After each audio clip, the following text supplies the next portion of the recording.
Hi, my name is Gennaro Cataldo, and I am here again with another episode of Revere Another Time. If you've seen the last episode, you learned a little bit about Billy Sugar, one of the war heroes from the Second World War. We are going to be talking today about another war hero, a fellow named Joe Malta. Joe Malta was from Revere, and I'm here with my friend again, Don Zolo, who's going to fill us in a little bit about Mr. Malta, Joe Malta. What can you tell us about Joe, please? Joe was a typical Revere guy. Yeah. He was raised on Revere Street, worked as a floor sander in civilian life, and like all men of that generation, he wound up in the armed services, and he wound up over in Germany. I'm from Revere Street area, and I remember a Malta family for certain. Well, I think what you're thinking of is back in the 60s, Joe Malta was a little bit in the news now and then. He was involved in local politics in terms of being a member of the Revere Housing Authority Board. He was appointed by George Colella, who was mayor at the time. So his name was, during the 60s, was bandied about now and then in the journal. So that's what you may be recalling. Okay, that probably is it, because I know the name very well, and in fact knew some of the Malta people, and I wouldn't be surprised that I knew Joe. But what was his claim to fame in the Second World War? Well, Joe's claim to fame was, it's related to 10 people whose names I will give you in a minute. Joe's contribution, as far as my thinking goes, is one of an extraordinary nature.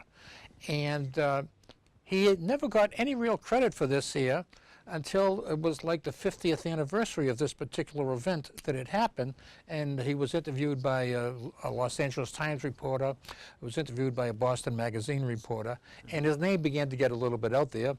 And perhaps a better way of putting it is, let me put it to you this way. Next to Adolf Hitler, Hermann Goering, arguably the top 10 most important military and governmental people in Germany were the following: Gestapo boss Ernst Kaltenbrunner, the Governor General of occupied Poland, who was Hans Frank, slave labor czar Fritz Sockel, Austrian Nazi leader Arthur Seyss-Inquart, Foreign Minister von Ribbentrop, Field Marshal William Keitel, Interior Minister Wilhelm Frick, and General Alfred Jodl. Also would be the two anti-Jewish propagandists, Alfred Rosenberg and Julius Streicher. What these 10 Germans have in common is that they were all, to put it bluntly, killed by the same guy, and that guy was Joe Malta. How did that happen? Well, how that happened was when Malta went into the military, he wound up going into the military police. He was stationed over in Germany. At the time they were having the Nuremberg trials, he was stationed to the Nuremberg portion of Germany. And one day, Army people came through the barracks saying, "We're looking for someone to volunteer to be a hangman." Nobody volunteered except Joe Malta. And it really takes a lot of inner strength, I think, to do this type of work. But he volunteered, and the Army interviewed him, and they said, "Okay, we think you'd be a good fit for the job." But they said, "What we want to do is to make sure that you understand what's happening here." And they said, "We're going to send you around Germany with another Army hangman by the name of John Woods."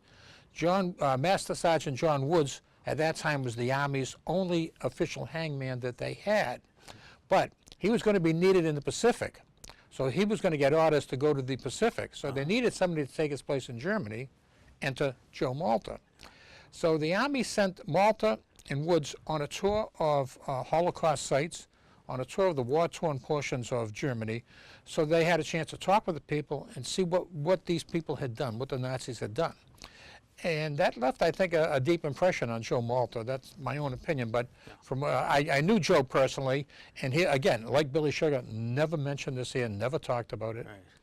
That's kind of a guy that he was. So he was the person then that actually pulled the lever that hung these 10 Nazis. Did he hang anybody else other than Well, the 10? what happened was he hung 10. In total, for his whole service in the war, he either hung or took part in the hanging of 60 war crimes people.